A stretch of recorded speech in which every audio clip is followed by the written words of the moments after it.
Olá, seja bem-vindo ao meu canal, novamente a bibliavocê.com.br, marcoteles.com.br também. Hoje nós vamos falar sobre o Dia da Escola Bíblica Dominical, que é comemorado entre os batistas. A Escola Bíblica Dominical é uma reunião de crentes que se estudam para estudar a Bíblia Sagrada todos os domingos nas igrejas batistas espalhadas pelo mundo. Você vai encontrar na maioria das igrejas batistas, de foco especialmente mais tradicional. Pode ocorrer alguma igreja que tenha essa denominação batista e que não seja uma igreja ligada, digamos assim, à Aliança Batista, embora isso não seja muita referência. Mas a igreja batista mais tradicional, mais ortodoxa, ela tem uma escola bíblica dominical, onde se aprende temas que estão dentro da Bíblia e que são referenciados na própria Bíblia. A escola bíblica dominical é uma escola onde se estuda a Bíblia, embora algumas pessoas pensem em estudar outras coisas na escola bíblica dominical, como relacionamento de casais, questão de álcool, drogas. Não, você estuda a Bíblia, porque você estudando a Bíblia, você estuda todas essas coisas. E eu quero tratar com vocês hoje sobre a escola bíblica dominical como uma escola de arrependimento. Eu quero dizer para vocês que o mais importante na nossa vida, o mais importante para termos sentido em nossa vida é o arrependimento quando nos entregamos ao nosso Senhor Jesus Cristo como nosso Senhor e Salvador. Infelizmente, as coisas têm andado por caminhos diferentes. O que se chama de educação no mundo tem abandonado a noção de arrependimento. E eu posso fazer uma digressão para você na década de 80. Na década de 80, se você viveu essa época, você vai lembrar, especialmente aqueles que fizeram ensino médio nessa época, vai lembrar que termina o governo militar, que é declarada anistia tanto para terroristas quanto para militares, embora agora queiram negociar uma anistia somente para um lado, com essa comissão da verdade, que não é nada de verdade, pelo contrário. E é declarada a anistia, é declarada também a globalização, porque acaba ali a Guerra Fria de um modo geral, porque os Estados Unidos tinham um poderio bélico, especialmente militar atômico, e a União Soviética também tinha. E eles lutavam para ver quem dominava a maior parte do mundo. Na verdade, a União Soviética, com a sua ideologia comunista, tentava dominar todo mundo, e os Estados Unidos reagia do outro lado, digamos assim. Era um polo de um lado e um polo do outro. Mas quando cai o muro de Berlim, Gorbachev também entra com a perestroika e começa a haver uma desmobilização desse mundo comunista. A União Soviética desmonta, digamos assim, só aparentemente que isso não ocorre de verdade, que o comunismo continua forte e muito forte, até mais forte do que antes. E depois disso disse que não há mais separação entre o mundo. Não há mais um mundo capitalista e um mundo comunista, e que as coisas iriam surgir e dar qualidades e condições para que todos se comunicassem, e que o mundo seria uma grande aldeia global. E nessa história de aldeia global, a gente começa a perceber que isso coincide muito bem com o espírito do anticristo, O anticristo, o que chamam de anticristo, mas que será na verdade o homem da iniquidade, porque anticristos são muitos, ele procurará fazer um governo mundial, um governo onde ele fale para todas as pessoas e tenha poder sobre todo o mundo. E nesse governo ele será por pouco tempo, mas será vencido pelo nosso Senhor e Salvador Jesus Cristo, que virá e derrubará o anticristo, o diabo, o falso profeta, com o sopro da sua boca. E nós podemos perceber que isso foi desenhado e estamos caminhando gradativamente com a desvalorização da família, com a desvalorização de vários valores morais judaico-cristãos, e com o progresso de determinadas ideias, estamos caminhando para uma preparação para o governo do anticristo, que é, na verdade, a princípio, pelo menos neste momento se mostra assim, o comunismo como o instrumento para esse governo do anticristo. Isso não significa que o capitalismo não possa assumir esse papel também no futuro, mas atualmente quem está dentro desse papel é o comunismo especificamente, e que é muito mais afeito a esse tipo de coisa. Se nós formos pensar que o capitalismo ele surge mesmo da própria reforma protestante. Então, são coisas um pouco complicadas de se definir agora, e não podemos saber também. Jesus diz que nós não podemos saber o dia nem a hora, mas o que nos mostra hoje é que o grande inimigo da igreja, que persegue igrejas, que destrói igrejas, que mata cristãos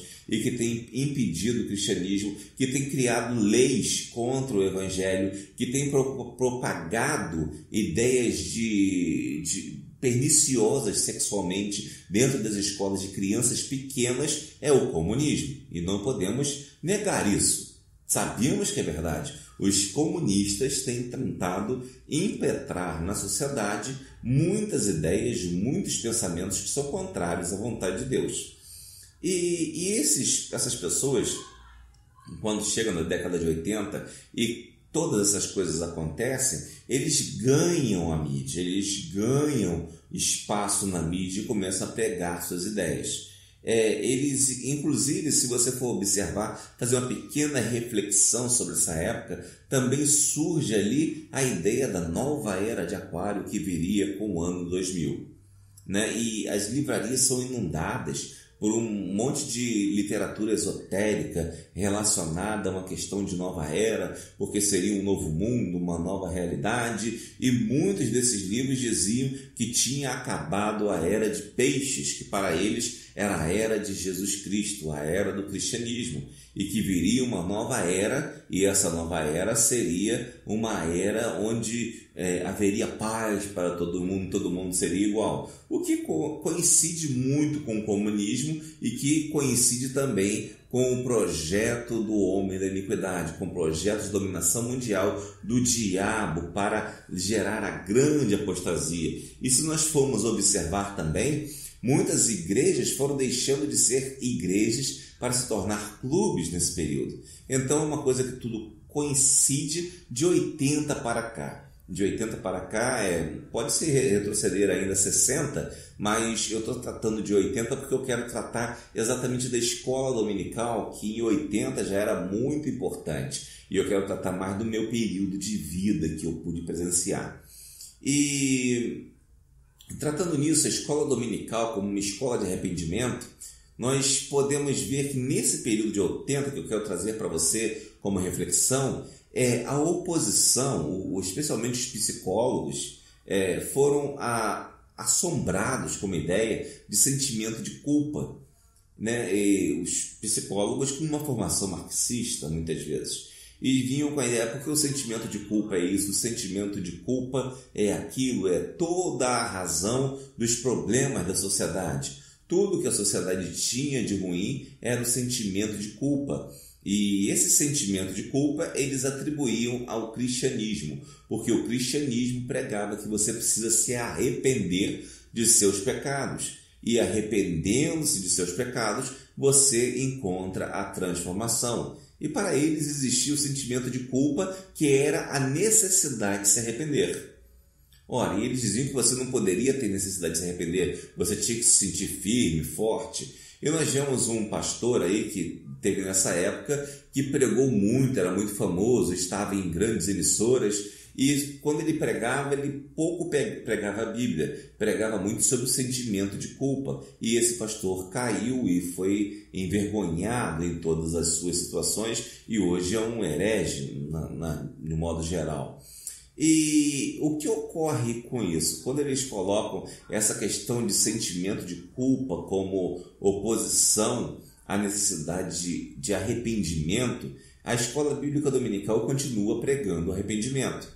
E aqueles que entendem que não devem ter sentimento de culpa e que não devem nem mesmo se arrepender, partem para o ressentimento. Ou seja, eles começam a achar, eu sou um coitadinho, o culpado é o outro. Por causa do outro, eu sou assim. Por causa do outro, eu sou oprimido. Por causa do opressor, eu sou oprimido. E o opressor é sempre aquele quem o partido diz que será. Então, uma coisa interessante a gente observar que a nossa realidade espiritual está intimamente ligada atualmente à realidade política, porque é um plano de Satanás tomar o poder do mundo para governar as pessoas e impô-las à promiscuidade, à grande apostasia. E é interessante que nós podemos verificar isso, que quando começaram a abandonar o sentimento de culpa, a necessidade de arrependimento e buscar o ressentimento, é exatamente o ponto onde a violência toma conta do país de forma assustadora. Nós vemos bandidos, traficantes e todo tipo de meliante tomando conta da sociedade, assumindo o país e fazendo coisas terríveis. Você pode conhecer algumas pessoas que moravam em comunidades, né? Antigamente se falava favela, mudaram o nome, mas não mudaram a realidade, né? Mudaram só o nome para ficar mais bonitinho. E as pessoas que moravam diziam que não era assim, não era tão violento como é depois desse período em que começaram os esquerdistas tomaram o poder. E a violência toma conta do país, especialmente no Rio de Janeiro, e é coincidente, muito coincidente, com a eleição de Leonel Brizola, por coincidência ou não, que também era um comunista, e esse comunismo ateísta finge terminar, né, como nós vimos, para ter mais força para atuar na sociedade.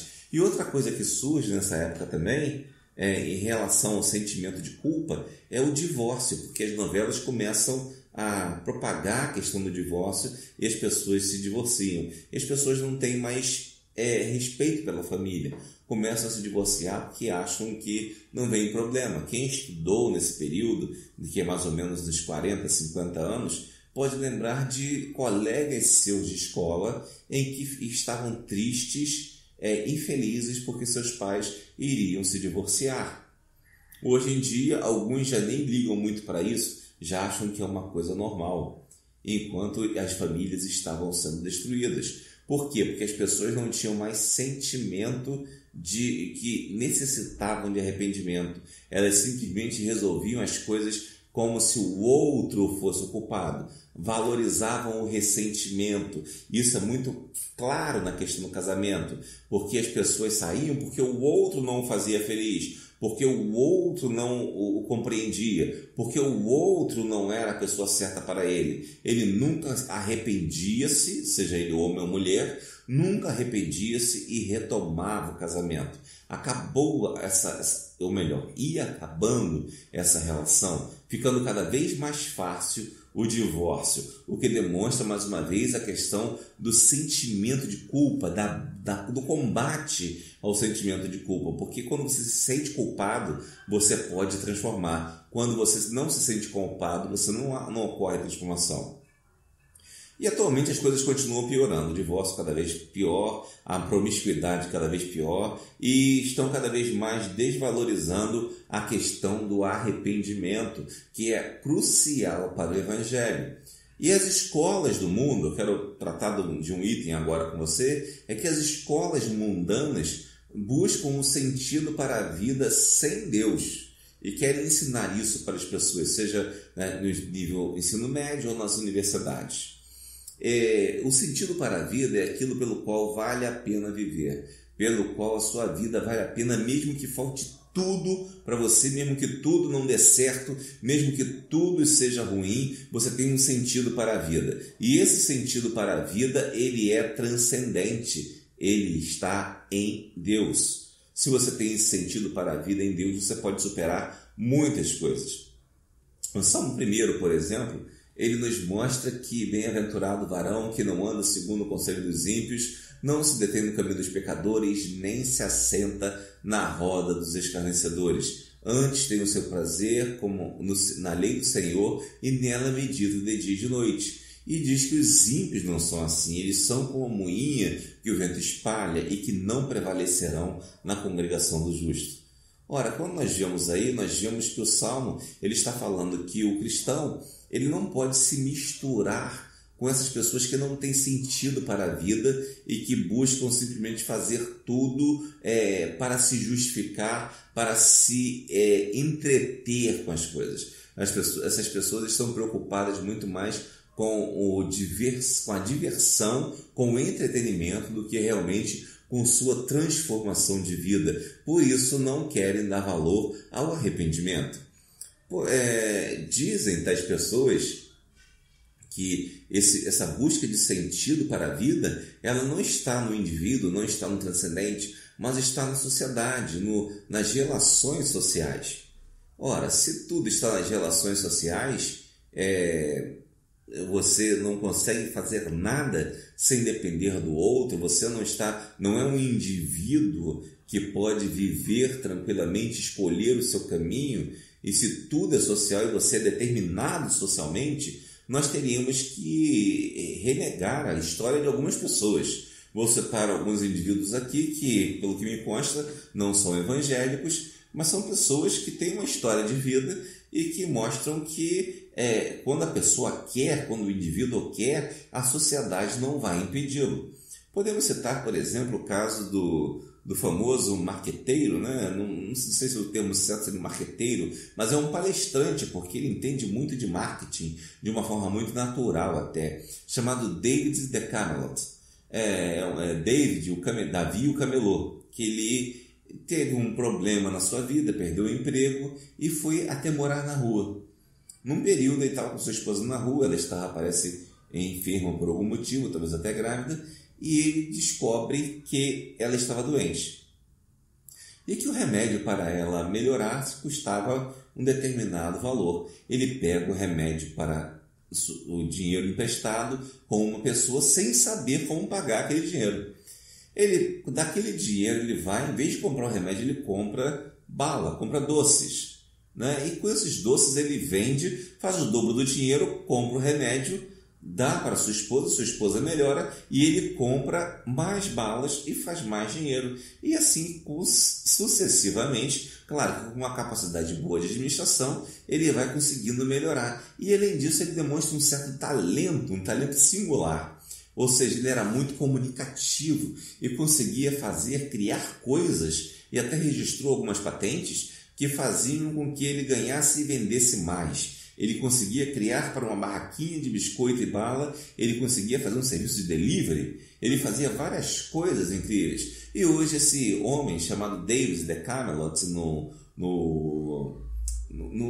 apelido que ele deu para ele mesmo, ele é uma pessoa que já deu palestras no exterior, tem sua vida pessoal muito bem estabelecida e começou simplesmente de baixo. Não foi o social que definiu ele. O que definiu ele foi a decisão de mudar de vida. E quando ele decidiu mudar de vida, ele mudou de vida. Isso tem a ver, mesmo que ele não seja um crente, isso tem a ver com o que a Bíblia nos ensina. Que quando nós arrependemos, nós decidimos mudar de vida. E decidindo mudar de vida, nós podemos ter sucesso. Outro exemplo muito notório também é do apresentador de televisão Silvio Santos, que começou como camelô, era de uma família de origem pobre.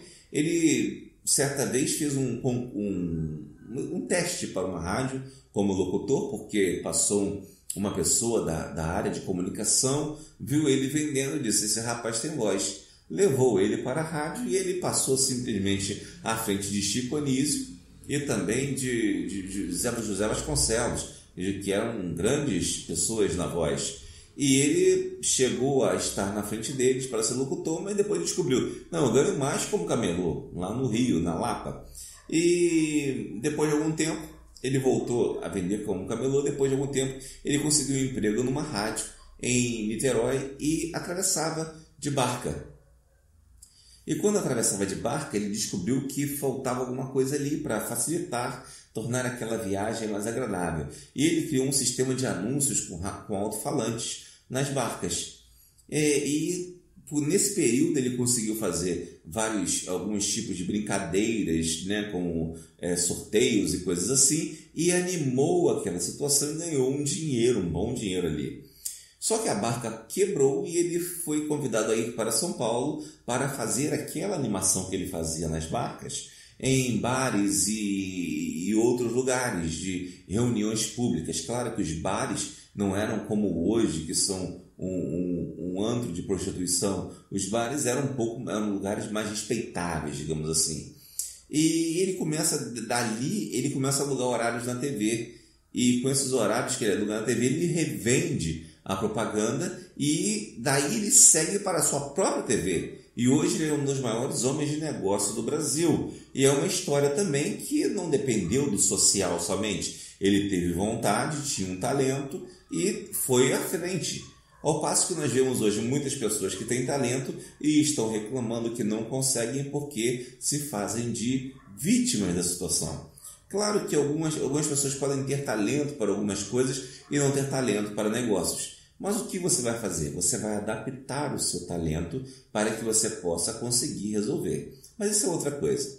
O que interessa a gente saber que quando você busca sentido para a vida, ela tem que estar em Deus, porque você não pode colocar o sentido para a vida no mundo social. Esses dois exemplos de pessoas bem-sucedidas mostram que o mundo social não altera o sentido para a vida tanto assim, porque eles mesmos, como pessoas, decidiram ir à frente. Pelo menos o Silvio Santos, eu sei que eu saiba, é judeu, é uma pessoa que tem alguma devoção a Deus, né? Pelo que o pouco que a gente conhece de sua vida espiritual. E ele se dedicou a Deus de alguma forma. E o David Cameron provavelmente também. Mas você vê aí que o importante, o sentido para a vida, não está no social.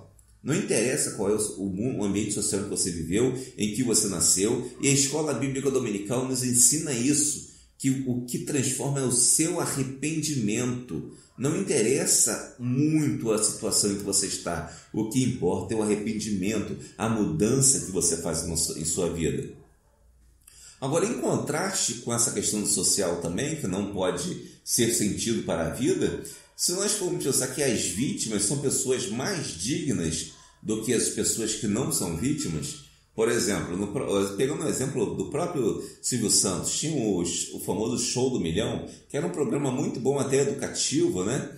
E as pessoas iam e algumas ganhavam porque não tinham muitas posses e as pessoas diziam, essa pessoa mereceu. Só que a pessoa não sabia as respostas.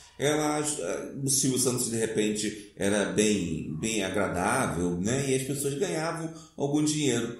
E teve um homem que uma vez, um professor, que chegou lá e sabia responder muita coisa, era um bom competidor, e de repente, quando chegou no 1 milhão, ele perdeu tudo.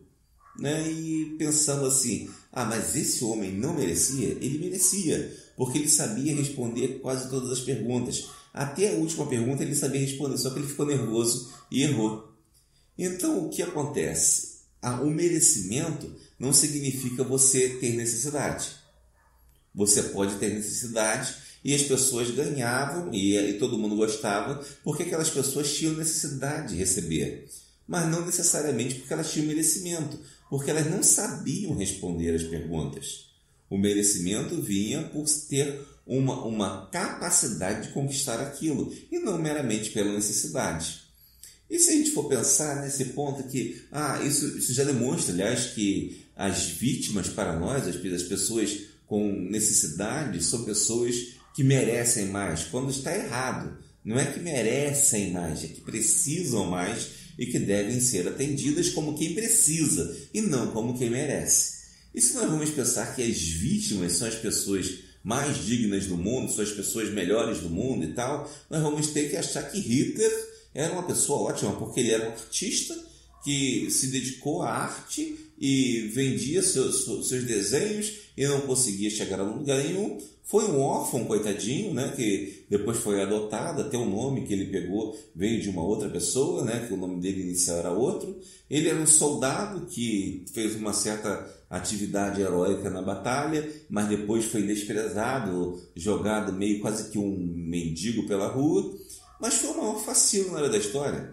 uma pessoa terrível, uma pessoa ruim, uma pessoa que só levou as pessoas ao mal. Então nós temos que entender que o sentido para a vida não é social, o sentido para a vida está em Deus. Ninguém pode tentar botar em você a ideia do sentido para a vida social. E a escola bíblica dominical ensina isso, que precisamos de arrependimento. Por isso eu digo que a escola bíblica dominical é a escola de arrependimento, porque o servo de Deus não se conforma com o mundo.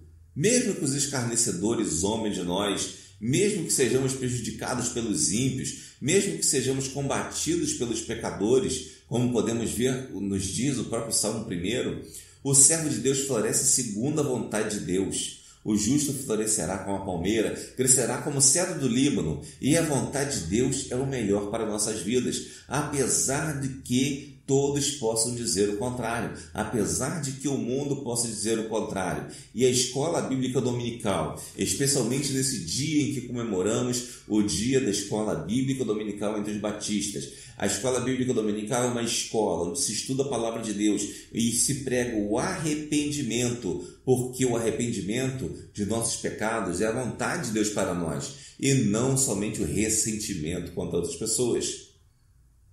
A escola bíblica dominical também ensina um sentimento pela vida, o sentido pela vida no arrependimento, melhor dizendo. Esse sentido pela vida que nós encontramos em Deus, que é soberano, tremendo, excelso, nós vamos encontrar quando nos arrependemos. Arrependei-vos e crede no Evangelho. E João Batista pregava o batismo por arrependimento para remissão de pecados. E assim se encontra com Deus. Nós podemos ver que em algumas situações nós procuramos situações em que não nos voltamos para Deus, ignoramos a Deus, ignoramos a vontade de Deus. E a palavra de Deus nos diz que nós devemos sempre procurar fazer a vontade de Deus. E o sentido para a vida, o sentido para todas as coisas, está em nos arrependermos. Porque Jesus, em Lucas 13, de 1 a 3, ele fala de alguns galileus que foram mortos e seu sangue misturado com os sacrifícios por Pilatos. Ele está falando ali de alguns, provavelmente de alguns rebeldes que foram mortos, jogados de uma torre, e os sangues misturados com sacrifício, e diziam que aqueles galileus rebeldes não eram tão bons e que os outros eram melhores que aqueles rebeldes. No caso, os fariseus, digamos assim, que se aliaram aos romanos sem provocar aquele tipo de coisa. E Jesus diz: vocês não são melhores que eles, se não vos arrependerdes e não mudarem a sua vida. E é isso que nós entendemos, nós não somos melhores do que ninguém. Nós precisamos apenas nos arrepender, mudar a nossa direção, mudar a nossa vida, que encontramos a verdade de Deus. E o arrependimento não pode ser anulado, como quiseram os psicólogos, especialmente nessa década de 80. Olha só, não estou falando mal de psicólogos. Tem muito psicólogo que é bom e que são servos de Deus, mas tem alguns que estão totalmente corrompidos pelo marxismo. Certo? Vamos deixar isso bem claro. Mas o arrependimento em si, ele não pode ser anulado por nenhuma teoria, pois o arrependimento é a maior expressão de busca de sentido para a vida do homem. Só através do arrependimento o homem pode olhar para si mesmo, ver o que está errado e encontrar o sentido para a vida, ou seja, encontrar a Jesus. Um exemplo disso é Zaqueu, o cobrador de impostos, que seguia Jesus e, por ser de baixa estatura, ele subiu numa árvore, numa figueira, se não me engano, para olhar e ver o que Jesus ia pregar. Jesus olha para ele, vê o coração de Zaqueu e diz: Zaqueu, desce depressa, porque hoje me convém pousar em sua casa. E Zaqueu vai até a sua casa com Jesus e leva Jesus à sua casa e encontra a verdadeira paz. E Zaqueu se arrepende, distribui uma boa parte de seu dinheiro para os pobres e se propõe a restituir se prejudicou alguém ou se roubou alguém. Então observe que quando Zaqueu encontrou sentido para a vida, encontrou uma razão para viver. Então nós não podemos anular a necessidade de arrependimento. Arrependimento é uma necessidade de integridade humana.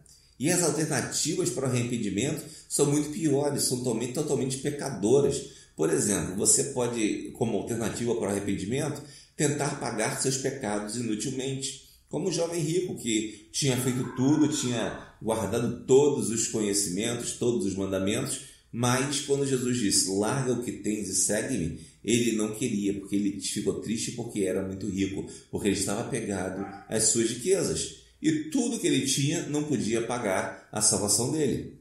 Nós temos ainda Herodes Antipas, que quando estava falando ao povo, de repente o povo achou tão boa a voz dele que diz, é voz de homem, não de Deus.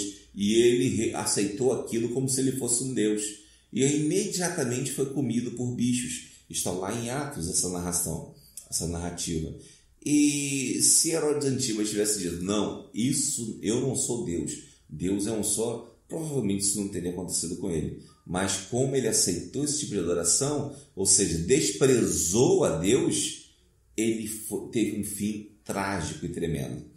E outra alternativa ruim também que existe para o arrependimento é vitimar-se pelos pecados. Eu sou uma vítima, eu sou um coitadinho, eu não posso fazer nada. Ora, quem que a gente conhece que fez isso? Judas. Judas traiu a Jesus, levou Jesus à crucificação e não se arrependeu. O que ele fez? Ele se fez de vítima. Quando ele se fez de vítima, a única alternativa para ele era o suicídio. E se matou, e com o dinheiro que ele vendeu, se vendeu para entregar a Jesus, ele foi comprado um campo de cemitérios para estrangeiros. Um campo sem muito valor, na verdade. E observe isso aí, então, que nós podemos aplicar isso à nossa vida, entendendo que na IBD devemos aprender a ser protagonistas da nossa história, como servos de Deus, como cuidadores da nossa família, e que seja uma família sadia, e não uma família voltada para, um está errado, o outro está errado, um inimigo do outro, sou coitadinho, eu sou bom e o outro é ruim. Não seja assim, não interessa. Temos que evitar essas ideias. E temos também que entender que nós somos pecadores. Na IBD nós aprendemos que nós somos pecadores. Mas somos pecadores que, assim como os alcoólicos anônimos, que tiraram até os seus princípios da Bíblia também, nós evitamos o primeiro pecado. Assim como um alcoólico anônimo evita o primeiro gole, nós evitamos o primeiro pecado. E ao evitarmos o primeiro pecado, nós temos uma vida abençoada e somos protagonistas de nossa vida.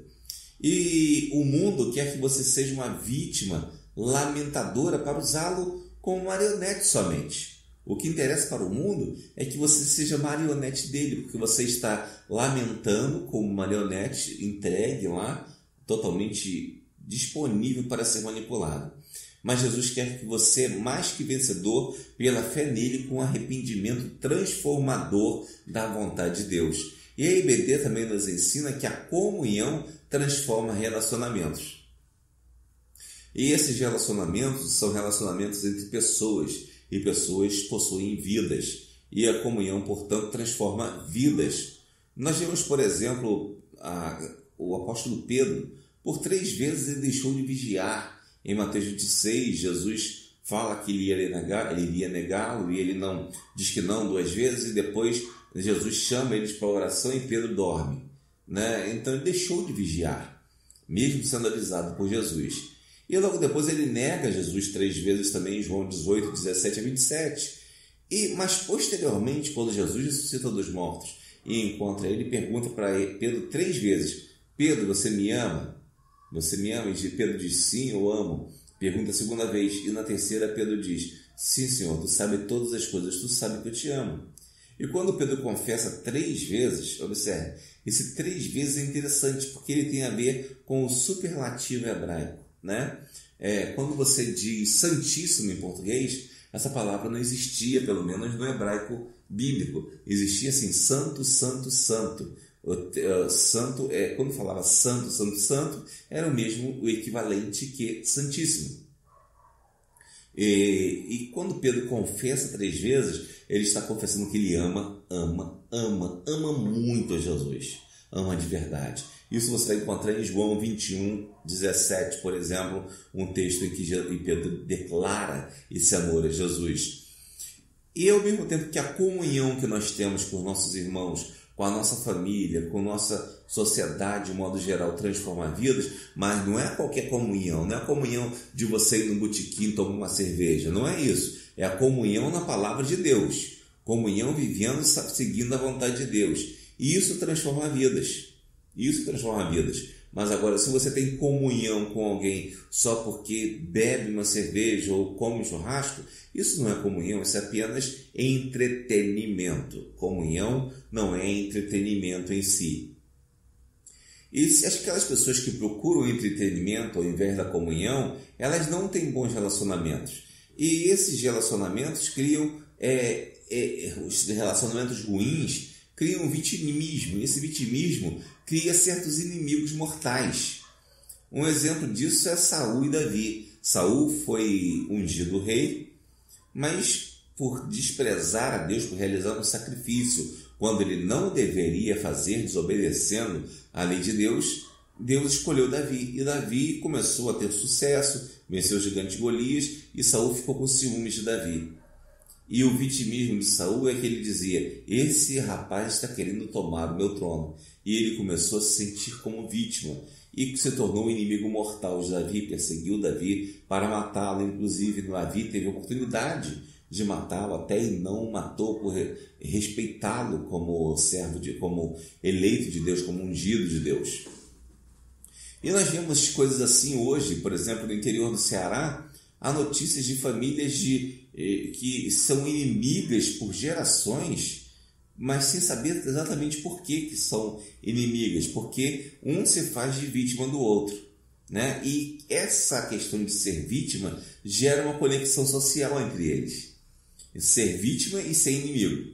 Observe, os políticos querem que você se sinta uma vítima, os políticos comunistas que querem manipular você, ou que não sejam comunistas, mas querem te manipular, querem que você se sinta uma vítima para que você se una a um grupo específico. E com isso você combata outro grupo. Eles querem gerar atrito entre as pessoas. E as pessoas, com essa conexão, elas estão reunidas para combater outra pessoa. Existe um conflito entre 2 famílias no interior do Ceará, que uma monografia que trata sobre isso, é Conflito em Família, Forma de Sociabilidade no Nordeste, e diz que ninguém mais sabe por que o conflito surgiu. Alguns dizem que a família X quis tomar terra da família Y, e a família Y diz que foi a família X que fez isso. Ao mesmo tempo, não se sabe se foi por outro motivo, porque uma família era, digamos, valentona e a outra já diz que a outra que era valentona.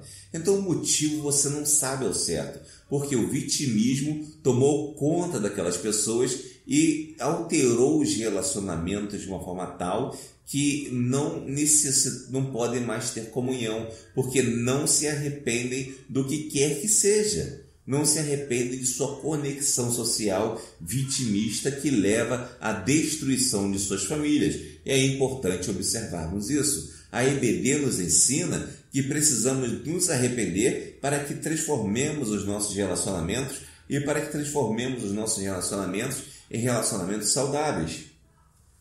E podemos aplicar isso à nossa vida entendendo que não podemos nos fazer de vítima, pois se nos fazemos como vítima, ficamos como um animal encurralado. Nós vamos lutar até perder toda a energia e nunca alcançaremos os pastos verdejantes prometidos pelo Senhor no Salmo 23.